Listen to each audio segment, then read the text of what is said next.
Okay, of course, I have to thank the organizer for this invitation. I mean, this is the first time for me here in Natal, so it's really a pleasure. Apart from, look, I come from the south of Italy, so I was expecting this kind of weather here, this temperature. But you probably you are never been really prepared for this kind of weather. Okay, so when I prepared this talk, I knew there was a lot of familiar faces here, and I will be very short in introducing you this all this GHD framework, and moreover, actually, yes, I will introduce you.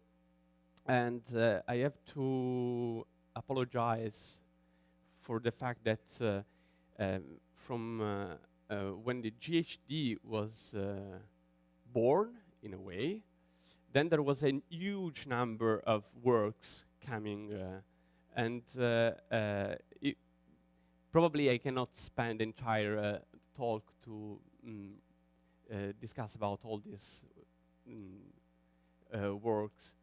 So let me just tell you the framework. I mean, I will be very brief in this. So this is always about isolated many-body quantum systems, and you know, I mean, an isolated many-body quantum system is something that is our universe in a sense. You have particles; they are interacting, strongly interacting in general.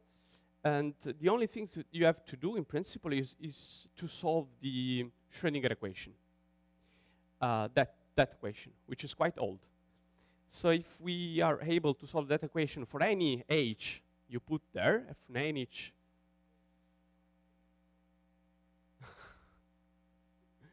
but anyway, if you are able to solve that equation, at least in the non-relativistic limit, we are talking about non-relativistic model, okay? Then I may conclude my talk here. So just one single slide, stop.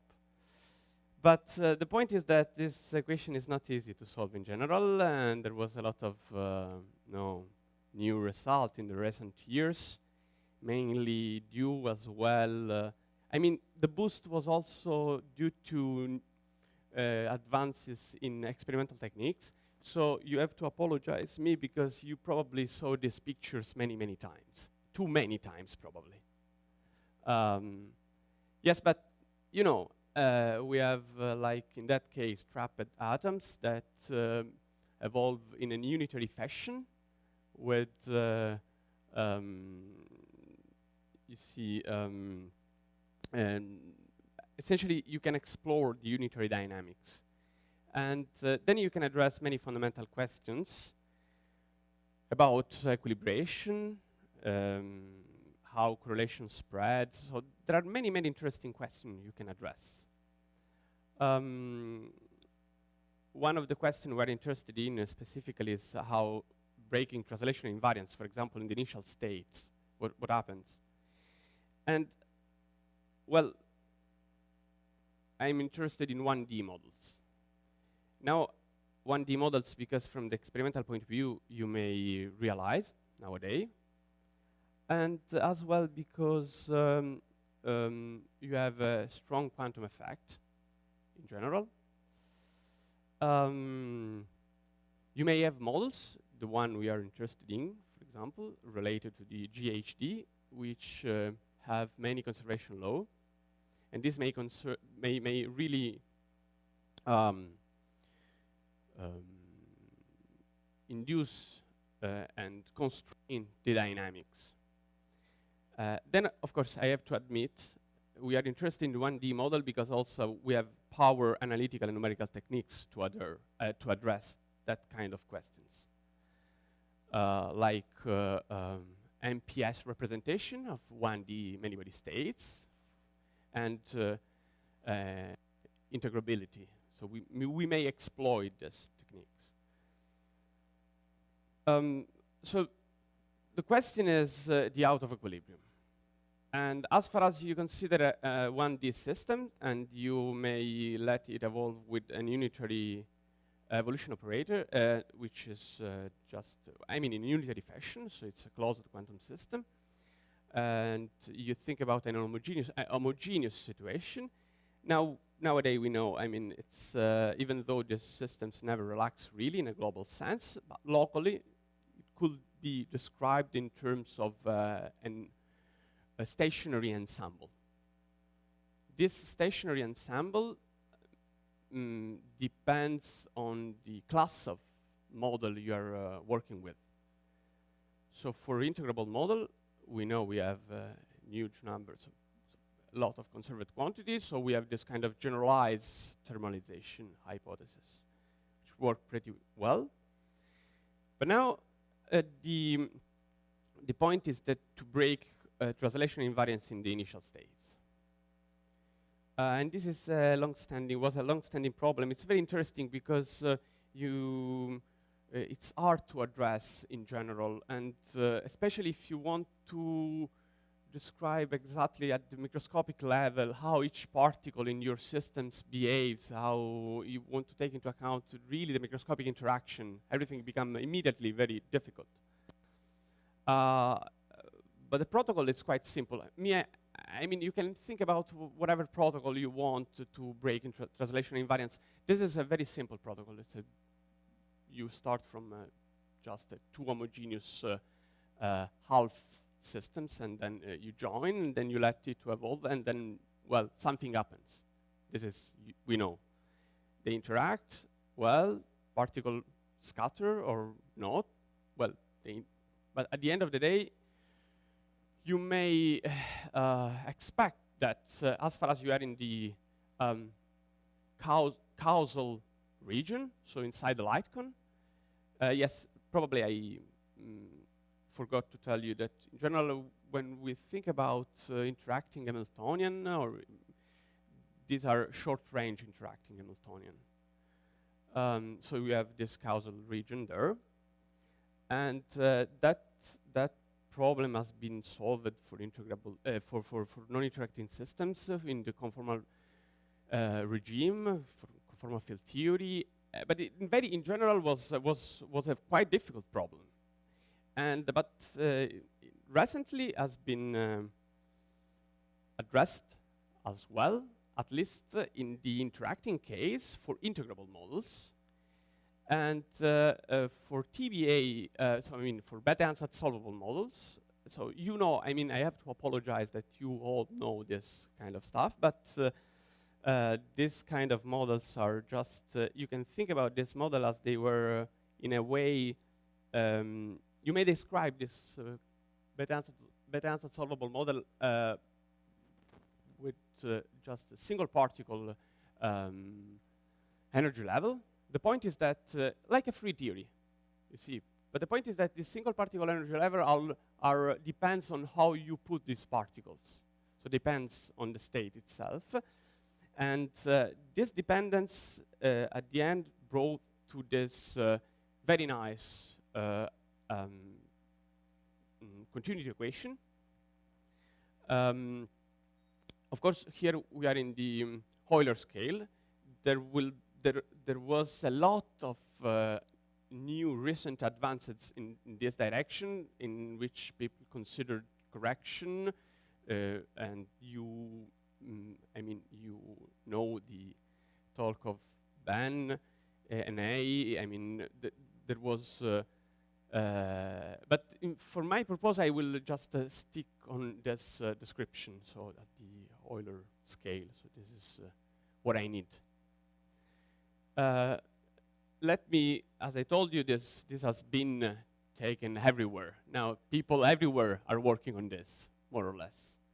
And there are a huge, I should, here, in this part, I should have listed hundreds of papers. But it's almost useless doing this. So let me just tell you something that I liked the fact that there was some experiment on this. So this is something that, let me mention just one single result. So the fact that at the end there was an experiment on ultra cold atoms, and it's very nice when you have in the real world, some experiment, and you have a theory that can describe this kind of experiment. So that was pretty nice. Okay, so let's go back to the ballistic transport boundary resistance in homogeneous quantum spin chains. This is I will just focus on this subject, this argument, which and for details, I mean, it has been put on the archive, I think, a couple of weeks ago, so you may go there and yes. So let me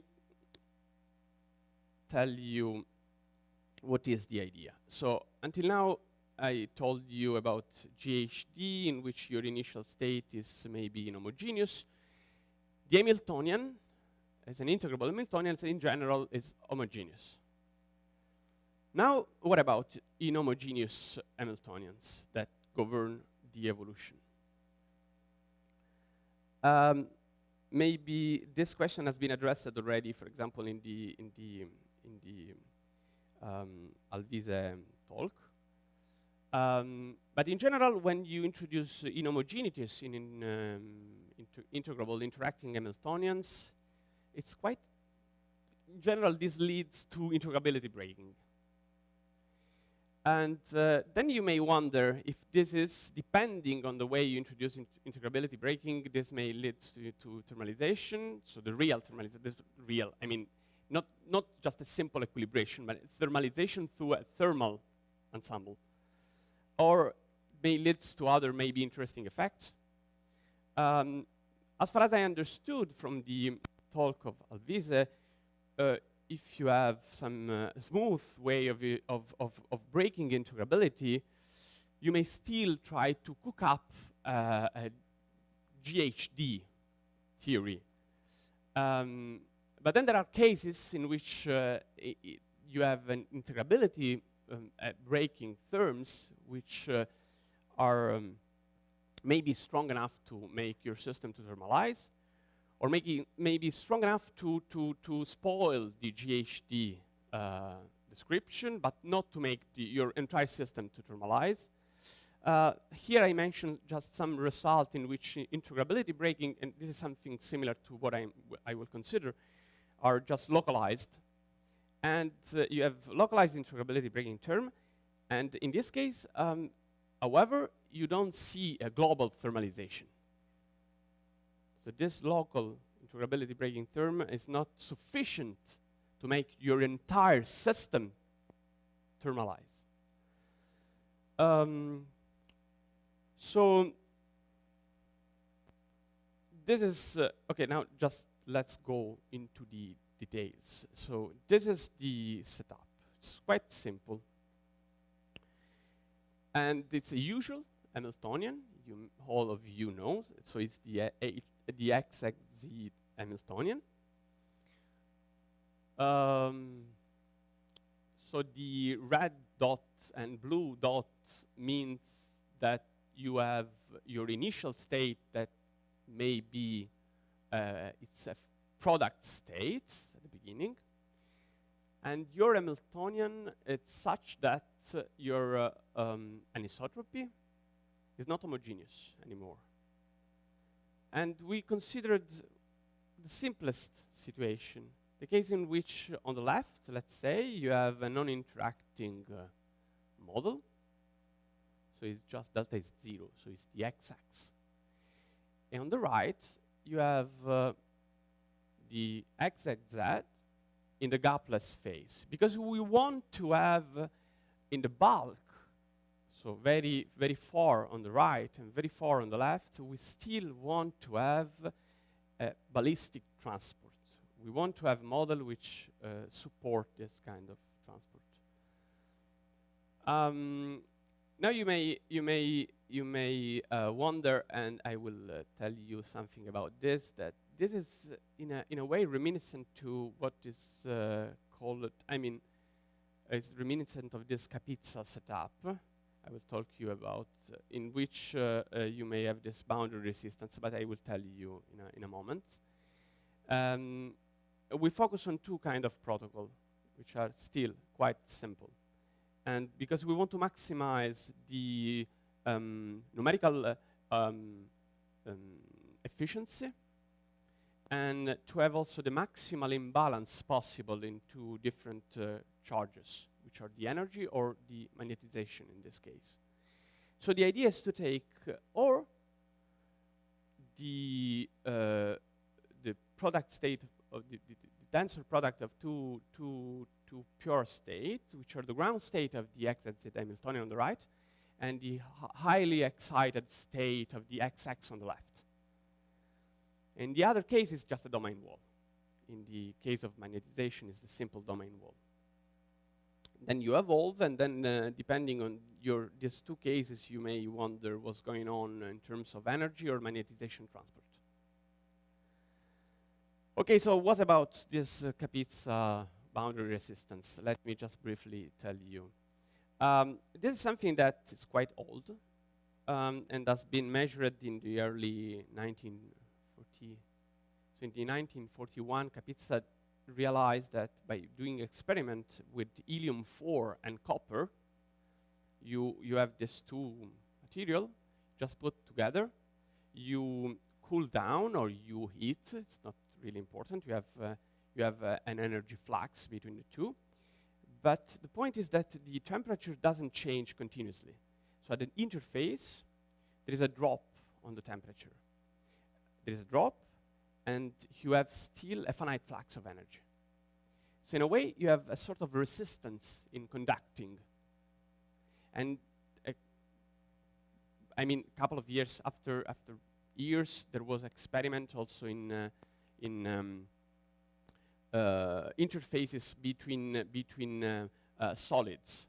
Here is just an example of the experimental setup in which you have two different materials, and you measure this resistance, which is quite simple to define, because as far as you have this temperature drop at the interface, and you have a finite flux of energy, this resistance is nothing more than this ratio here. Then there was also some theoretical effort in describing why you may have this kind of resistance. And for example, in 1952, there was this acoustic mismatch model that was introduced, and it was refined during the years. And it gives a qualitative description, even though it doesn't predict exactly quantitative these numbers. In a way, our setup, if you think about our setup, so you have this quantum spin chain, it's quite reminiscent of what's going on here. And in fact, I will try to convince you that we have this kind of boundary resistance as well. So let's go back. And let me give you, before, just an overview, and then we go into the details.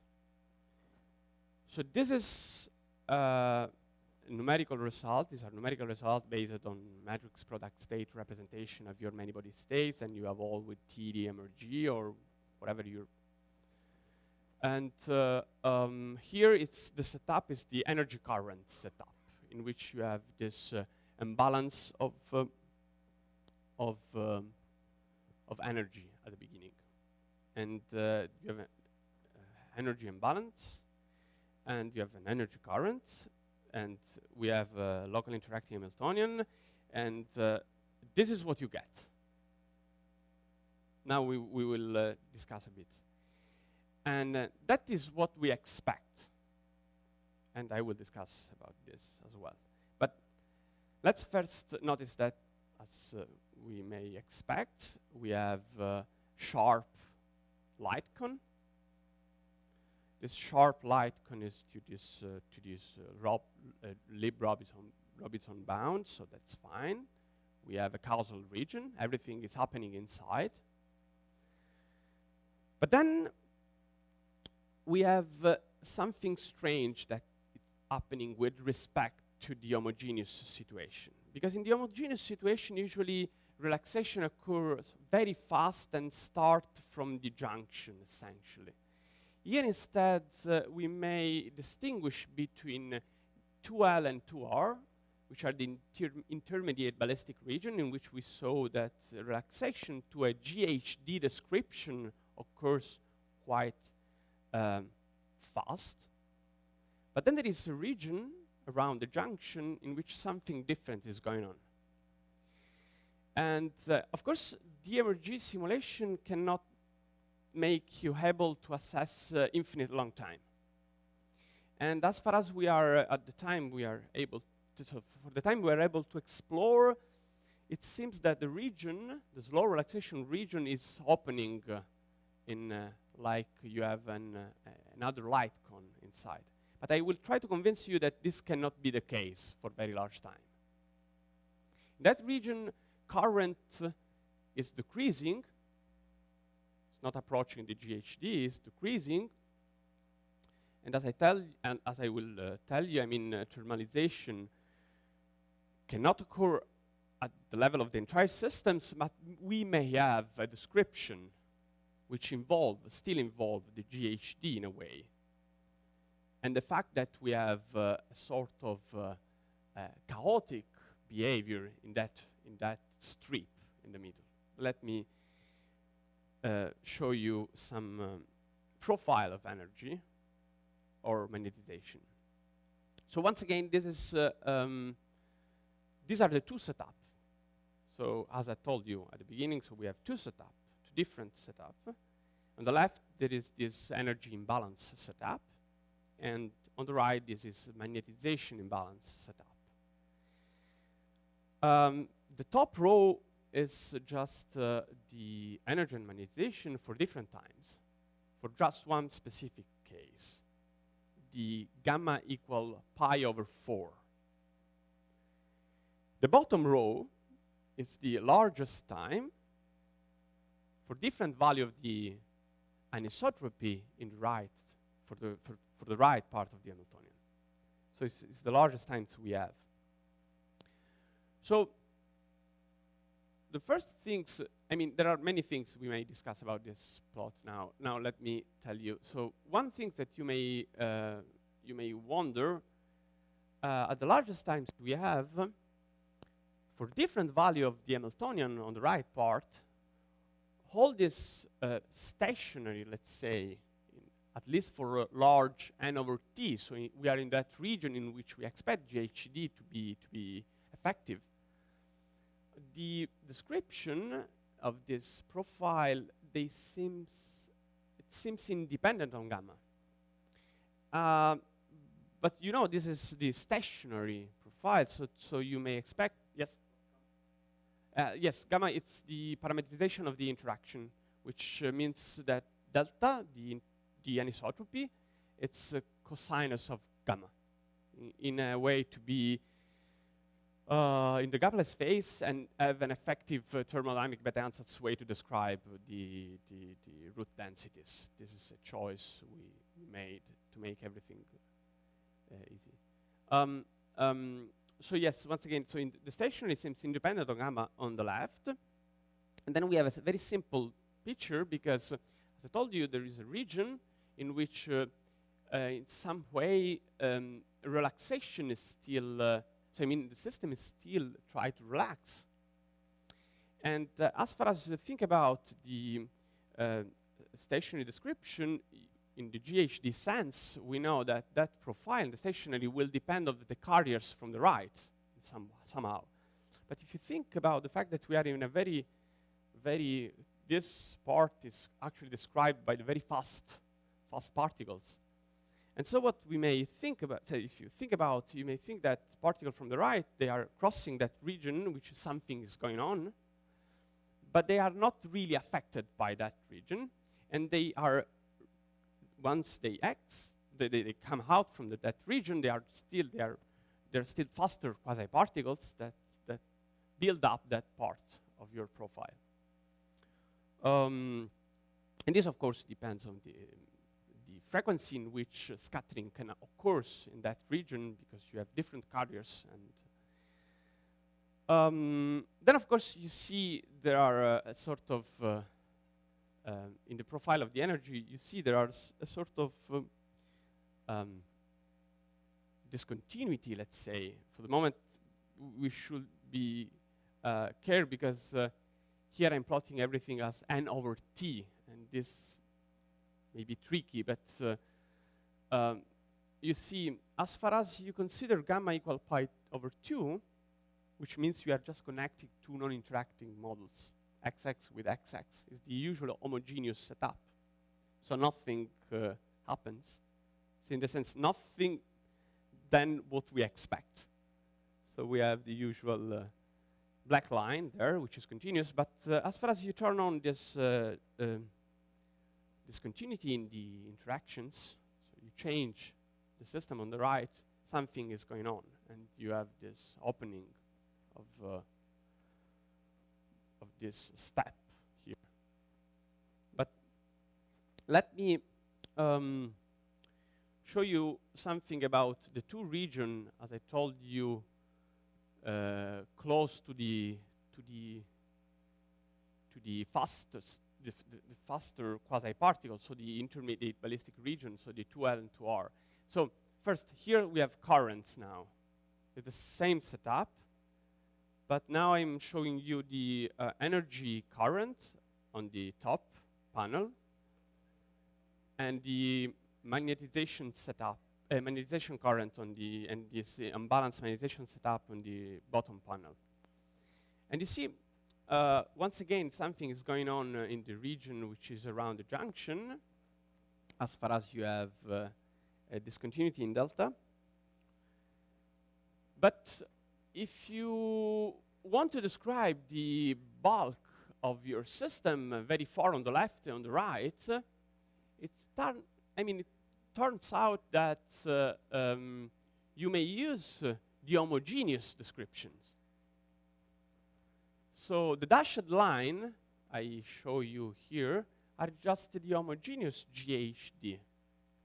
So what it means? It means that you forget about the fact that you are inhomogeneous. You do the same GHD calculation as the system was or completely free or completely interacting with that specific value of gamma. Here is gamma, here it's as a function of time, and once again, gamma is pi over 4 in this plot, and you get that dashed curve. And they overlap over the region in which I told you you have GHD equilibration in a way. But still, in the middle, something is going on, and as I told you, the time-dependent DMRG show you that in some way, if you look at how the maximum on the velocity, they are moving in time, it seems that you have a light cone. You may identify a velocity. But actually, this is not the case. I mean, this is the case as far as you trust on the emerging simulation. You are able to reach that time, and this is what you see. But this is cannot be. I mean, I will show you. I will try to convince you that it cannot be the case for larger time. So you may identify this velocity, but this velocity cannot be stable in a way.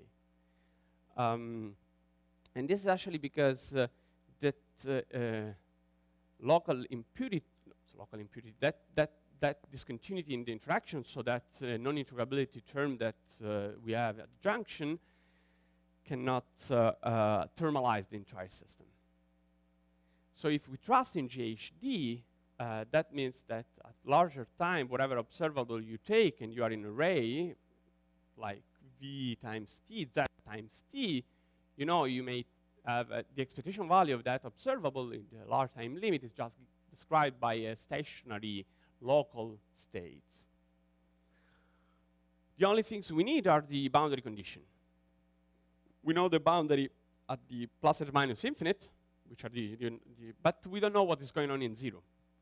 And if you assume thermalization, actually, that it means that whatever n now you take, fix it. You don't rescale n with time.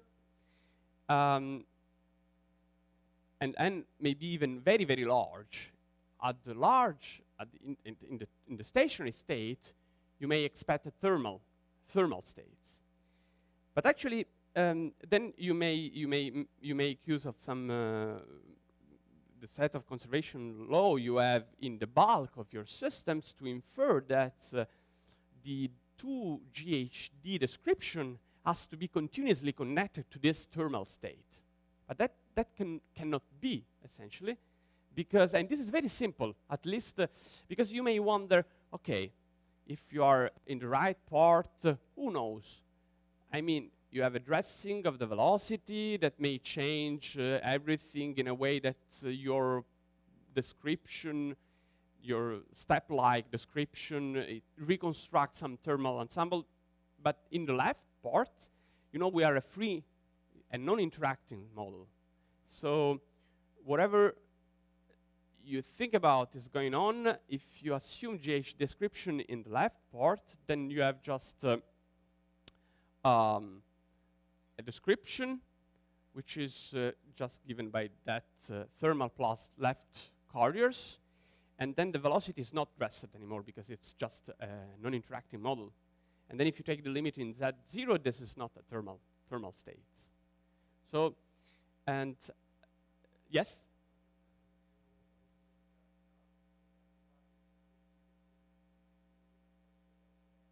Yes. No, yes. But yes, you are perfectly right. Yes, this is true because at the end of the day, the function NL of k, what I call NL of k, it's an arbitrary function because it's up to you to decide. So yes, I agree. I mean, but from the left, if you look at the system from the left, it's even easier because you don't have this kind of dressing problem, and then you are immediately convinced that. So the system cannot thermalize so the entire system cannot thermalize. But if now I try to do some, this is a tricky thing, but let's try to at least have a qualitative description of our numerical results. And this can be done in this way. I mean, I told you, since you cannot have the entire system thermalizing by this breaking of integrability in the junction, you may assume that, and what we have is that you have a finite strip in which something's range is happening. And then you can think about a completely different model. So you have your left and right Hamiltonians, as we did. So we just connected these two Hamiltonians. Now you think about to describe. So you attempt this description. You describe your strip. As it was, as there you have a fully chaotic Hamiltonian, a completely non-integrable, a fully chaotic Hamiltonian. So. And now if you assume that this fully chaotic Hamiltonian is relaxing sufficiently fast, it relaxes to a sort of space and time dependent thermal states. And so you may introduce these two regions and attempt a description where in the strip you have a Fourier law. So you have the usual diffusive equation. You have a space-time dependent temperature. Now we are even more like mild in the assumption because we assume that the, I mean, let's suppose that we are in the linear regime, so all this, so I mean, we can assume that everything is constant there, K and S are constant, and you see the solution of that equation are just a linear interpolating temperature and a constant flux of energy. And this is exactly what Kapitsa, what I told you at the very beginning about this Kapitsa boundary resistance, because now you see, this all, it's large. I mean, this assumption is true. Now, I will continue the discussion, but let's think about this strip. Of course, this idea, it's true as far as this all L, it's sufficiently large. Then if you rescale everything in terms of x over t, you see this will become just a discontinuity in temperatures. You have this just drop in your temperature. You have a finite energy flux, and you may identify a Kapitsa boundary resistance. In this kind of model, this R is a free parameter. In our case, it's just a free parameter, so we may tune, because then we have the GHD description in the bulk. So when we are far away from that strip, which remain finite, it's not extensive, it's not growing in time. It's just a finite strip, and then we have GHD. Now GHD is the usual, but with this way of connecting. So we have two GHD and an ohmic model which connect the two, a diffusive model which connect the two GHD. So it means that, as usual, as you may know, I mean, the description of the root density will be on the left. Okay, you have this Fourier, this mode occupation numbers on the left. On the left, you have non-interacting models. On the right, you have these root densities, which this is the solution of your GHD equation, where the n minus and delta plus, they should depend on alpha, but anyway, it's just a typo, are the thermal distribution, And our thermal distribution at which temperature? Well, the temperature has to have to be identified as the T plus and T minus here, and they are have to be fixed by imposing that the current you have in your ohmic part of your systems coincide with the limit of your current from the left and from the right. So if you impose the usual TBA equation to fix the velocity together with this condition in the current, you may fix the temperature, and you can use the resistance as a free parameter, just to tune.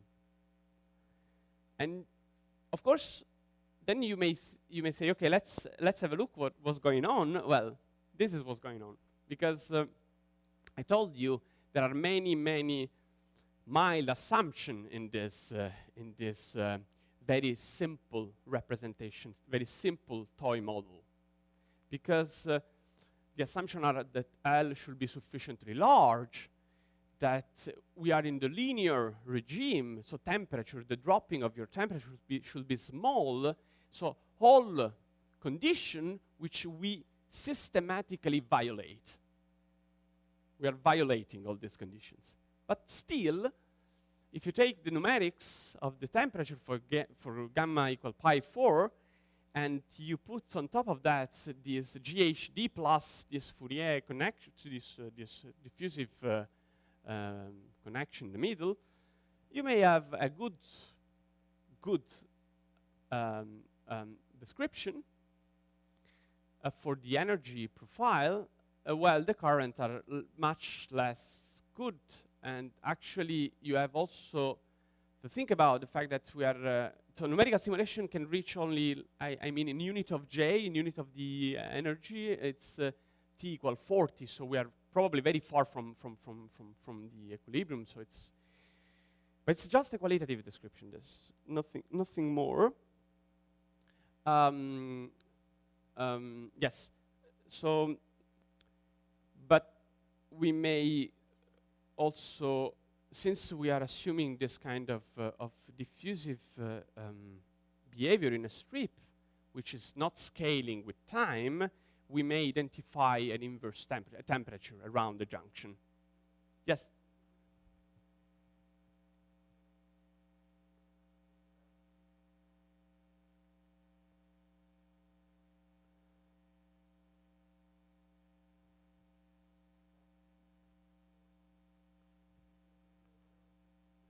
okay, the black line is the numerics at the largest time, so it's T40, I think, for gamma pi over 4. So it's the numerics. The other colored curves are the JE, evaluated in the GHD, in the 2 GHD, which are connected with this. For the various values. No, it's not working very well, even though in the energy, for the energy profile it's quite nice, I think. It's only a qualitative, but as I told you, we are very far from the condition in which this model can be applied.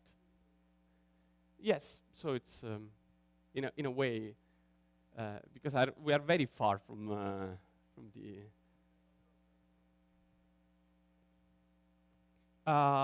No. For these setups, we mainly look at for the energy and the J and the currents of the energy. For the magnetization setups, you may look at the both, because you have both transport of energy and magnetization.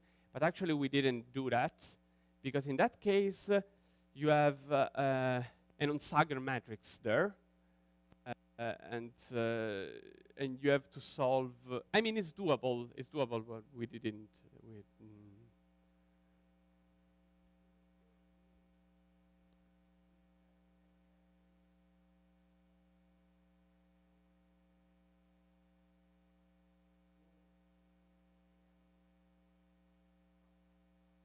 You mean that the slope is very different to that?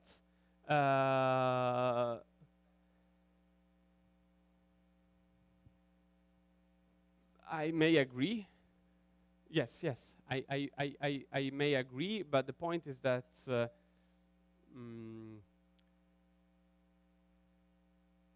actually, you're perfectly right, but we are still. I mean, this kind of approach has been introduced just to give you a really qualitative idea of what's going on, not a quantitative. No. Yes, but.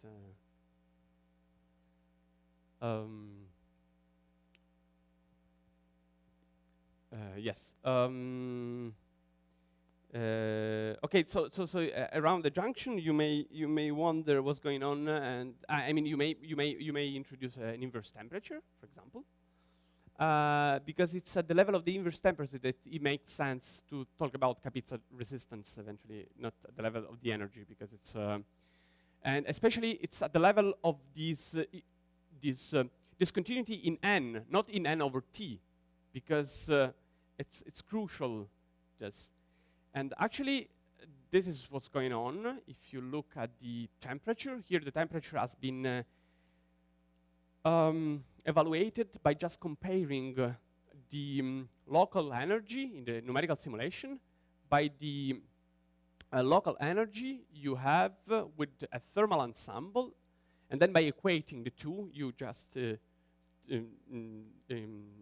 so you identify a temperature, an effective temperature, and this can be done. And you see, I mean, it's collapsing to this kind of step function around the junction. Here is again for gamma equal pi over 4. Here for different values gamma, so you have a different jump depending on the difference of the interactions.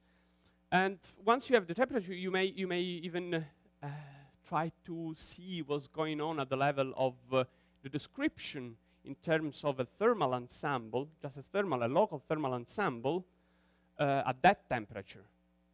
And of course, and you may measure, and this is the distance I'm plotting there, you may measure the distance, the trace distance between the effective thermal ensemble and the actual reduced density matrix over 3 sides. We just took 3 sides.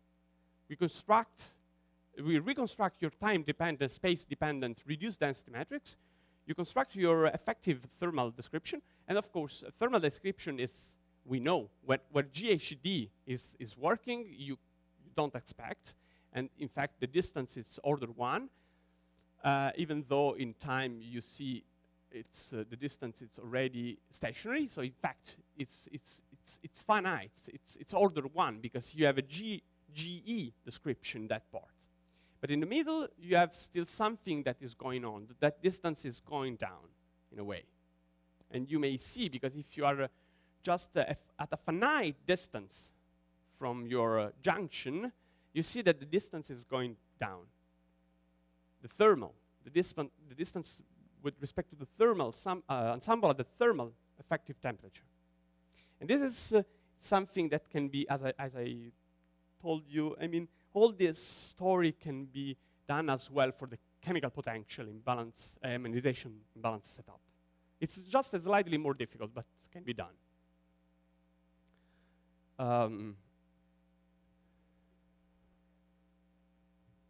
Yes, so you calculate the effective temperature by that step. Then you calculate the effective thermal ensemble. Then you calculate the distance, the trace distance with respect to the actual time and space dependent reduced density matrix. And you see that when GG should apply, the distance should be constant and remain constant and order 1.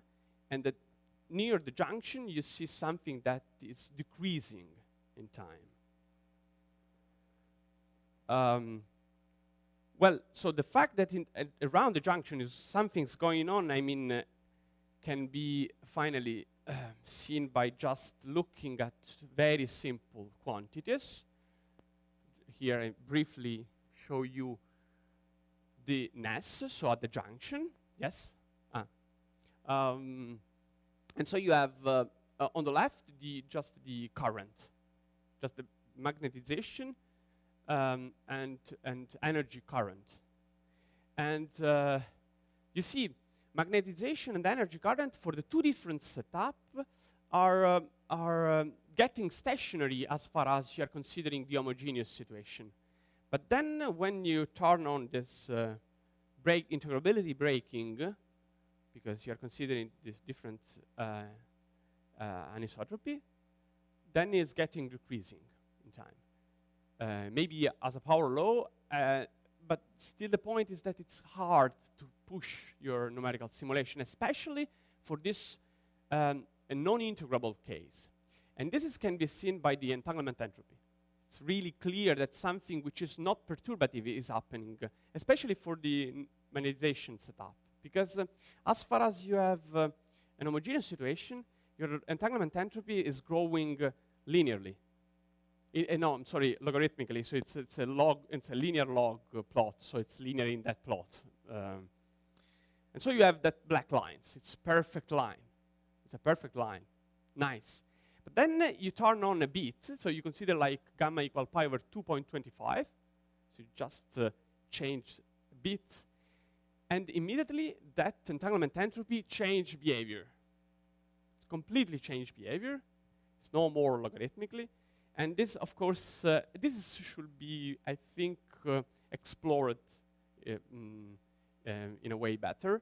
And this, of course, affects your numerical simulations. That's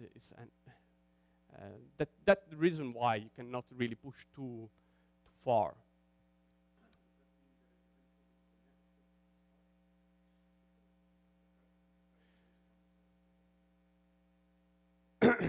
Yes, but in the x over t picture, you have that you are connecting the two GHD. Even though that current goes to 0, the two GHD are connected. I mean, the point is that how you take the limit, but if you plot everything in terms of x over t, we expect that we have some currents as well. If you look at everything just on space x and x equals 0, we may expect current going to 0, but actually it's also difficult to tell much more than what you are what you are just I'm showing you here, because it's really difficult to see to understand really. Yes, okay, and so let me summarize. So GHD, as I told, I mean, as all of you know, give a very effective description of life-scale non-equilibrium dynamics, so it's very nice, perfect.